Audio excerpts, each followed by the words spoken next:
जैसा कि दोस्तों आप सभी जानते हैं, मैं आप सभी को क्लास 12th रसायन विज्ञान के अंतर्गत चैप्टर 3 वैद्युत रसायन यानी कि इलेक्ट्रोकेमिस्ट्री पढ़ा रहा हूं, जिसमें कि पिछले पार्ट में हम लोगों ने विद्युत रासायनिक श्रेणी के बारे में जाना, यानी कि इलेक्ट्रोकेमिकल सीरीज़ के बारे में हम लोगों ने जाना। आज के इस वीडियो में हम जानेंगे विद्युत रासायनिक श्रेणी के अनुप्रयोग यानी कि एप्लीकेशन ऑफ इलेक्ट्रोकेमिकल सीरीज़, जो कि आपके आने वाले एग्ज़ाम के लिए मोस्ट इंपॉर्टेंट है, क्योंकि इससे 1 या 2 क्वेश्चन हर साल पूछे जाते हैं। जो भी स्टूडेंट पिछला वीडियो नहीं देखे हैं वो पिछला वीडियो देख लें, क्योंकि अगर आप पिछला वीडियो देखते हैं तभी आपको ये वीडियो समझ में आएगा। तो रिक्वेस्ट है आपके कि आप पिछला वीडियो देख लें।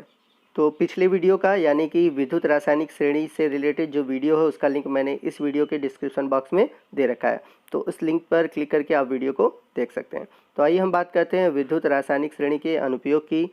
तो विद्युत रासायनिक श्रेणी में सबसे ऊपर जितने भी एलिमेंट्स होते हैं यानी कि तत्व होते हैं वे प्रबल अपचायक होते हैं, तथा नीचे की ओर सबसे प्रबल आक्सीकारक होते हैं। तो याद रखिएगा, मैंने पिछली वीडियो में भी आपको बताया था कि विद्युत रासायनिक श्रेणी में जो धातुएं ऊपर की ओर होती हैं वे प्रबल अपचायक होती हैं, तथा जो नीचे की ओर होती हैं वे प्रबल आक्सीकारक होती हैं। तो प्रबल अपचायक धातुओं का जो मानक अपचयन विभव होता है वो ऋणात्मक होता है, जबकि जो प्रबल आक्सीकारक होते हैं उनका धनात्मक होता है, जैसा कि आप टेबल में देख सकते हैं।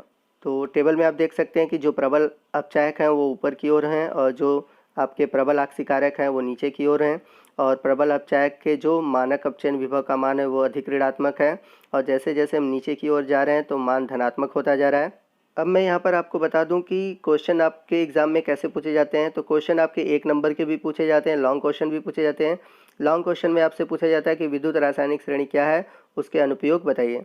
तो विद्युत रासायनिक श्रेणी आप बनाएंगे, फिर उसके बाद ये अनुप्रयोग जो मैंने आज के वीडियो में बताया है आप उसको लिखेंगे। सेकंड अनुप्रयोग की बात करें तो विद्युत रासायनिक श्रेणी में ऊपर स्थित धातुएं अपने नीचे स्थित धातुओं को उनके लवण से मुक्त करती हैं, यानी कि जो विद्युत रासायनिक श्रेणी में ऊपर की ओर धातुएं होती हैं अपने से नीचे की धातुओं को उनके लवण से विस्थापित कर देती हैं। जैसे एग्जाम्पल के रूप में अगर हम देखें, जिंक आपका विद्युत रासायनिक श्रेणी में कॉपर से ऊपर है, तो जिंक क्या करेगा, कॉपर को हटा देगा और कॉपर को हटाकर उसकी जगह जुड़ जाएगा और बनाएगा जिंक सल्फेट, जैसा कि आप राइट साइड देख सकते हैं। तो राइट साइड आप देख रहे हैं कि जिंक सल्फेट बना और कॉपर अलग हो गया।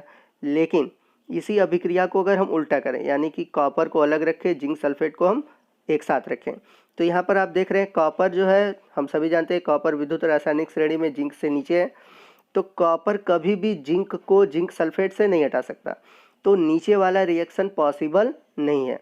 तो इस तरह का क्वेश्चन आपके एग्ज़ाम में बहुत पूछा जाता है और रीजन के साथ पूछा जाता है।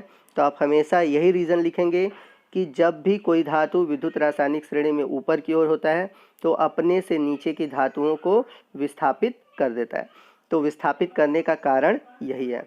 और ये भी याद रखिएगा कि नीचे वाला तत्व कभी भी ऊपर वाले तत्व को विस्थापित नहीं करता, और अगर ऐसा कंडीशन दे दे तो वहाँ पर वह रिएक्शन पॉसिबल नहीं होगा।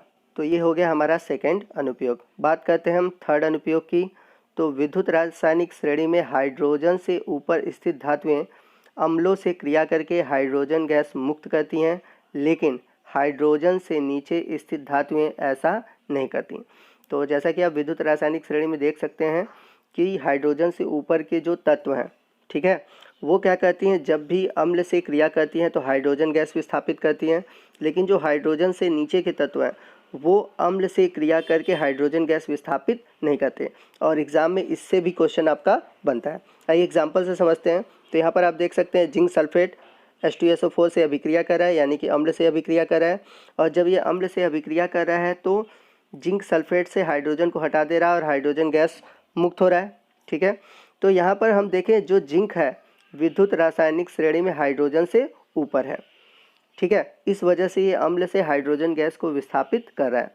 लेकिन अगर हम दूसरा रिएक्शन देखें, नीचे वाला रिएक्शन देखें, तो नीचे वाले रिएक्शन में आप देख सकते हैं कि कॉपर है, कॉपर जब सल्फ्यूरिक अम्ल से अभिक्रिया कर रहा है तो यह अभिक्रिया नहीं होगी। क्यों नहीं होगी? रीज़न इसका यह है कि जो कॉपर है आपके विद्युत रासायनिक श्रेणी में हाइड्रोजन से नीचे है, और हाइड्रोजन से जो नीचे धातुएं होती हैं विद्युत रासायनिक श्रेणी में वो अम्ल से हाइड्रोजन को विस्थापित नहीं करती। तो इस तरह के भी क्वेश्चन आपके एग्ज़ाम में पूछे जाते हैं। आइए चलते हैं फोर्थ अनुप्रयोग की ओर। फोर्थ अनुप्रयोग है विद्युत रासायनिक श्रेणी में हाइड्रोजन से नीचे स्थित धातुओं के ऑक्साइडों को गर्म करने से ऑक्सीजन गैस मुक्त होती है, किंतु हाइड्रोजन से ऊपर स्थित धातुओं के ऑक्साइड गर्म करने पर ऑक्सीजन मुक्त नहीं करते। तो कहने का मतलब यह है कि जो हाइड्रोजन से ऊपर स्थित धातुओं के ऑक्साइड हैं वो गर्म करने पर ऑक्सीजन मुक्त नहीं करते, लेकिन जो हाइड्रोजन से नीचे हैं अगर हम उनको गर्म करें तो उनके ऑक्साइडों से ऑक्सीजन निकल जाते हैं। और इस अनुप्रयोग का उपयोग हम धातुओं के शोधन में करते हैं जब भर्जन प्रक्रिया होती है, क्योंकि भर्जन प्रक्रिया में हम सभी जानते हैं कि जब भी हम किसी भी धातु को गर्म करते हैं वायु की उपस्थिति में तो उसके ऑक्सीजन क्या होते हैं, मुक्त होते हैं। तो ऊपर की ओर जितने भी पॉइंट हम लोगों ने देखा उसके आधार पर हम कुछ क्वेश्चन को सॉल्व करेंगे जो कि आपके एग्जाम में आते हैं। तो पहला क्वेश्चन है, जिंक तनु H2SO4 से क्रिया करके हाइड्रोजन गैस मुक्त करता है लेकिन कॉपर ऐसा नहीं करता, क्यों? तो जैसा कि मैंने आपको बताया था कि विद्युत रासायनिक श्रेणी में जो जिंक है वो हाइड्रोजन से ऊपर है, इसलिए यह अपचायक है, यानी कि प्रबल अपचायक धातु है। इस कारण क्या होता है कि जो जिंक है H2SO4 से क्रिया करके हाइड्रोजन को मुक्त करता है जब वो अम्ल से क्रिया करता है, और ऊपर भी मैंने आपको इसके बारे में बताया है। तो देखिए स्टूडेंट, यह अभिक्रिया कैसे होगी। तो यदि हम अभिक्रिया को केवल एक पद में कराएं तो ऊपर मैंने आपको रिएक्शन बता दिया है कि वन स्टेप में कैसे करेंगे, लेकिन यह अभिक्रिया एक ही स्टेप में नहीं होती, यह अभिक्रिया कई स्टेप में होती है। कैसे होती है आइए इसको समझते हैं। तो जैसा कि आप ये देख रहे हैं यह अभिक्रिया एक पद में हुई है। आइए देखते हैं कि ये पूरी अभिक्रिया कैसे होती है। तो जैसा कि हम सभी जानते हैं जो जिंक है ये धातु है और ये प्रबल अपचायक है और ये इलेक्ट्रॉन का त्याग करता है और जिंक आयन बनाता है। और जब कोई भी धातु इलेक्ट्रॉन का त्याग करता है तो उस अभिक्रिया को हम बोलते हैं ऑक्सीडेशन, यानी कि ऑक्सीकरण। तो इलेक्ट्रॉन त्याग करने वाला कहलाता है अपचायक, याद रखिएगा, और प्रक्रिया कहलाती है ऑक्सीकरण। अब इसके बाद क्या होता है, जो H2SO4 है, अब H2SO4 टूट जाता है H+ आयन में और SO4 माइनस आयन में, यानी कि 2H+ आयन में और SO4 2 निगेटिव चार्ज में। अब इसके बाद क्या होता है, जो H2SO4 का H+ आयन है वो जिंक द्वारा निकाले गए इलेक्ट्रॉन को ग्रहण करता है और H2 यानी कि हाइड्रोजन गैस बनाता है। और अभिक्रिया में जो इलेक्ट्रॉन लेता है, यानी कि अभिक्रिया में हाइड्रोजन अगर ग्रहण होता है तो उसे हम बोलते हैं रिडक्शन, अपचयन, और जो इलेक्ट्रॉन लेता है उसको हम बोलते हैं ऑक्सीकारक। अब पूरी अभिक्रिया को अगर हम देखें तो जो जिंक आयन है वो सल्फेट आयन से अभिक्रिया करके बना देगा जिंक सल्फेट, नीचे आप ओवरऑल रिएक्शन में देख सकते हैं। और ये जो हाइड्रोजन है वो कट जाएंगे, जो इलेक्ट्रॉन है वो कट जाएंगे, यानी कि जो लेफ्ट साइड है वो राइट साइड वाले से कट जाएंगे अगर कॉमन रहेगा तब, और जो बच जाएगा वो हम नीचे लिख देंगे। जैसे जिंक इधर बच गया तो जिंक को लिख दिया, H2SO4 बच गया तो हम H2SO4 के लिख दिए, जिंक सल्फेट से अभिक्रिया कर लिया तो ZnSO4 बना दिया और नीचे बच गया हाइड्रोजन। तो ओवरऑल जो रिएक्शन हम लोगों ने नीचे देखा। तो इस प्रकार देखा कि आपने ये जो अभिक्रिया हो रही है इन 3 स्टेप से होकर गुजरती है।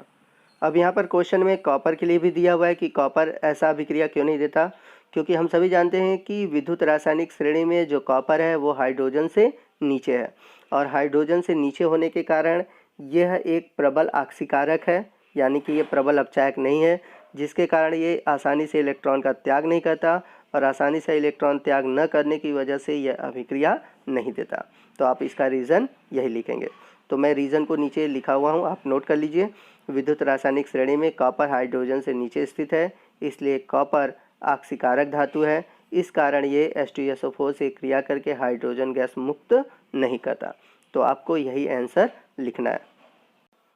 आइए देखते हैं दूसरा क्वेश्चन। दूसरा क्वेश्चन है, कॉपर सल्फेट के विलयन में जिंक चूर्ण मिलाने पर कॉपर सल्फेट से नीला रंग क्यों लुप्त हो जाता है। तो देखिए स्टूडेंट, इसका रीज़न ये है कि जो कॉपर सल्फेट का विलयन है, कॉपर सल्फेट के विलयन में कॉपर है यानी कि कॉपर आयन है, और कॉपर आयन का जो रंग होता है वो नीला होता है, और कॉपर आयन के कारण जो कॉपर सल्फेट का विलयन है उस विलयन का रंग कैसा होता है, नीला होता है। अब हम क्या कहते हैं, जब जिंक धातु डालते हैं तो जब हम जिंक धातु डालते हैं तो जो जिंक धातु है वो कॉपर धातु से ऊपर की ओर, यानी कि विद्युत रासायनिक श्रेणी में जो जिंक धातु है वो कॉपर से ऊपर है, तो इसलिए जो जिंक है वो प्रबल अपचायक है, यानी कि एक अपचायक धातु है। और जो जिंक आयन है वो क्या करेगा, इलेक्ट्रॉन का त्याग करेगा और ऑक्सीकरण अभिक्रिया देगा, क्योंकि आसानी से वो इलेक्ट्रॉन का त्याग कर सकता है, नीचे आप रिएक्शन में देख सकते हैं। तो जब वो इलेक्ट्रॉन का त्याग करता है और इलेक्ट्रॉन का त्याग करने के कारण जो कॉपर आयन है इनसे इलेक्ट्रॉन ग्रहण कर लेते हैं, यानी कि जो जिंक धातु है उससे जो इलेक्ट्रॉन निकलता है वह इलेक्ट्रॉन कॉपर आयन द्वारा ग्रहण कर लिया जाता है, जिसके कारण जो कॉपर आयन है इन इलेक्ट्रॉन को ग्रहण करके कॉपर धातु में परिवर्तित हो जाते हैं, जिसके कारण जो कॉपर सल्फेट के विलयन का नीला रंग होता है वो धीरे धीरे क्या होता है, लुप्त हो जाता है, यानी कि गायब हो जाता है। क्यों गायब हो जाता है? क्योंकि जब कॉपर था यानी कॉपर सल्फेट का विलयन था तो कॉपर आयन के कारण वो नीला था, लेकिन जब जिंक डाला गया तो जिंक इलेक्ट्रॉन दिया किया और जिंक का इलेक्ट्रॉन लेकर जो कॉपर आयन थे वो कॉपर में परिवर्तित हो गए, जिसके कारण इसका नीला रंग क्या हो गया, लुप्त हो गया। आइए ओवरऑल रिएक्शन को हम देखते हैं कि रिएक्शन कैसे होगा। तो ऊपर की ओर रिएक्शन आप देख सकते हैं कि जिंक इलेक्ट्रॉन का त्याग किया और वो इलेक्ट्रॉन आपके कॉपर सल्फेट के विलयन से जो कॉपर आयन है वो उनके द्वारा ग्रहण कर लिया जाता है, और जो कॉपर आयन है वो इलेक्ट्रॉन ग्रहण करके कॉपर में बदल जाते हैं, यानी कि यहाँ पर रिडक्शन होता है, और जिंक इलेक्ट्रॉन का त्याग किया वहाँ पर ऑक्सीडेशन हुआ है। तो यदि आप पूरे अभिक्रिया को एक पद में लिखोगे यानी कि ओवरऑल आप रिएक्शन देखोगे तो नीचे की ओर लिखा हुआ है जिंक कॉपर सल्फेट के विलयन से रिएक्ट कर रहा है, जिंक सल्फेट बना रहा है और कॉपर अलग हो जा रहा है। और यदि आप तीनों स्टेप को देखोगे तो इलेक्ट्रॉन मैंने बताया कि जो लेफ़्ट और राइट होते हैं वो कैंसिल हो जाते हैं अगर सेम रहते हैं। तो इस साइड आप देख रहे हैं जिंक और कॉपर सल्फेट बचा, तो हम लिख लेंगे कॉपर से कॉपर आयन कैंसिल हो जाएगा क्योंकि लेफ़्ट राइट इक्वल है, और जो इलेक्ट्रॉन है वो भी कैंसिल हो जाएंगे, तो आपके राइट साइड बचेंगे जिंक और सल्फेट। तो जिंक और सल्फेट रिएक्ट करके बना देंगे जिंक सल्फेट और बच गया कॉपर।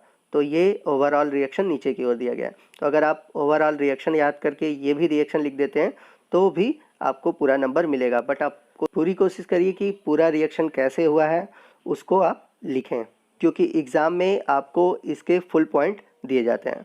तो पूरी कोशिश रखिए कि आप पूरे रिएक्शन को लिखें। आइए चलते हैं हम अगले क्वेश्चन की ओर, और हमारा अगला क्वेश्चन है सिल्वर नाइट्रेट के विलयन में कॉपर की छीलन मिलाने से विलयन का रंग नीला क्यों हो जाता है?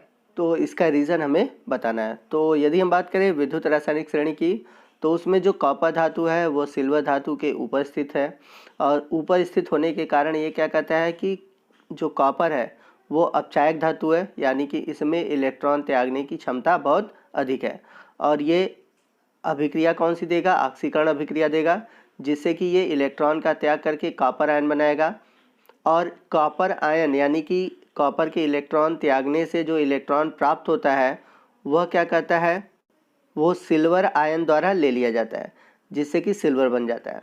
अब जब विलयन में जो कॉपर आयन बचा, और हम सभी जानते हैं कि कॉपर आयन का रंग नीला होता है, जिसके कारण विलयन का जो रंग होता है वो नीला हो जाता है। आइए इसे रासायनिक समीकरण द्वारा समझते हैं। तो यहाँ पर सिल्वर नाइट्रेट है और कॉपर है, तो कॉपर विद्युत रासायनिक श्रेणी में ऊपर है सिल्वर से, इसलिए क्या करेगा, सिल्वर को विस्थापित कर देगा और उसकी जगह जुड़ जाएगा, और इस प्रकार सिल्वर अलग हो जाता है।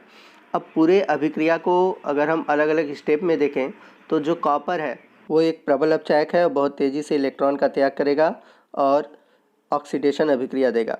अब जो ये इलेक्ट्रॉन का त्याग किया, अब ये इलेक्ट्रॉन क्या करेगा, सिल्वर नाइट्रेट से जो सिल्वर निकलेगा वो सिल्वर इस इलेक्ट्रॉन को ले लेगा और बदल जाएगा सिल्वर में, जैसा कि आप नीचे रिएक्शन में देख सकते हैं। तो अगर हम ओवरऑल सभी रिएक्शन को जोड़ दें, और मैंने बताया था कि लेफ़्ट और राइट बराबर होते हैं तो उसको कट कर देते हैं, तो इधर बच गया Cu और AgNO3 लेफ़्ट साइड, और राइट साइड आपका बच गया Cu2 प्लस आयन और NO3 माइनस चार्ज, ये दोनों जुड़ जाएंगे तो कॉपर के नाइट्रेट बना लेंगे और बच गया सिल्वर। तो ओवरऑल रिएक्शन और ऊपर के रिएक्शन को आप मिलाकर लिख सकते हैं। तो यहाँ पर कहने का मतलब है कि इस अभिक्रिया में जो कॉपर है वो आयनिक रूप में आता है, और कॉपर का जो आयनिक रूप है वो नीला रंग देता है, और इस कारण ही जब हम कॉपर का अभिक्रिया सिल्वर नाइट्रेट के विलयन में कराते हैं तो इस विलयन का रंग क्या हो जाता है, नीला हो जाता है।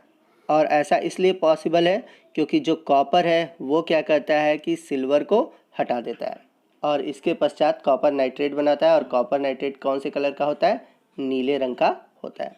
आइए अगला क्वेश्चन देखते हैं। क्वेश्चन नंबर 4 है HgO को गर्म करने से यह ऑक्सीजन गैस मुक्त करता है, किंतु CaO को गर्म करने पर यह ऑक्सीजन गैस मुक्त नहीं करता। आपको इसका रीज़न बताना है। तो जैसा कि मैंने अभी आपको बताया था कि विद्युत रासायनिक श्रेणी में जो हाइड्रोजन से नीचे स्थित धातु के ऑक्साइड होते हैं वो गर्म करने पर ऑक्सीजन मुक्त करते हैं, इसलिए जो Hg है विद्युत रासायनिक श्रेणी में हाइड्रोजन से नीचे स्थित होने के कारण HgO को जब हम गर्म करते हैं तो यह ऑक्सीजन गैस मुक्त करता है। जबकि जो CaO है, CaO में अगर देखा जाए जो Ca है ये आपके विद्युत रासायनिक श्रेणी में हाइड्रोजन से ऊपर है, इसलिए जब इसे गर्म किया जाता है तो इसके जो ऑक्साइड है यानी कि इसके जो ऑक्सीजन है वो मुक्त नहीं होते। तो इसके लिए जो ओवरऑल रिएक्शन है नीचे आप देख सकते हैं कि HgO है उसको गर्म कर रहे हैं तो Hg आयन बनते हैं और ऑक्सीजन आयन के रूप में निकलता है।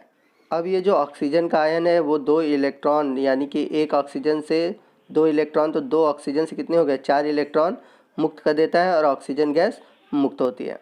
और ये जो 4 इलेक्ट्रॉन है वो Hg द्वारा ले लिए जाते हैं यानी कि Hg आयन द्वारा ले लिए जाते हैं और Hg में बदल जाते हैं। तो ओवरऑल रिएक्शन आप नीचे देख सकते हैं। तो आई होप कि आपको पूरा कंसेप्ट समझ में आ गया होगा कि विद्युत रासायनिक श्रेणी से जुड़े हुए किस तरह के क्वेश्चन आते हैं और कैसे आप हर क्वेश्चन के आंसर को देंगे। तो दोस्तों ये थी आज की वीडियो। उम्मीद है कि आपको इस वीडियो से बहुत ही बेनिफिट हुआ होगा, आपका हर कंसेप्ट क्लियर हो गया होगा। अगर आपको वीडियो अच्छा लगा हो तो वीडियो को ज़रूर लाइक कीजिएगा। कोई भी डाउट हो आप हमसे कमेंट करके पूछ सकते हैं, और अगर वीडियो अच्छा लगा है तो आप कमेंट करके हमें कह भी सकते हैं। और अपने दोस्तों में इसे अधिक से अधिक शेयर कीजिए ताकि वो भी इसका बेनिफिट पा सकें। और यदि आप हमारे चैनल पर नए हैं और अभी तक आपने हमारे चैनल को सब्सक्राइब नहीं किया है तो प्लीज़ हमारे चैनल को सब्सक्राइब कीजिए और बगल में जो बेल आइकन है उसको प्रेस कीजिए ताकि जब भी मैं कोई नया वीडियो अपलोड करूं उसका नोटिफिकेशन आपको मिलता रहे। तो मिलते हैं अगले वीडियो में अगले टॉपिक के साथ। तब तक के लिए जय हिंद, जय भारत।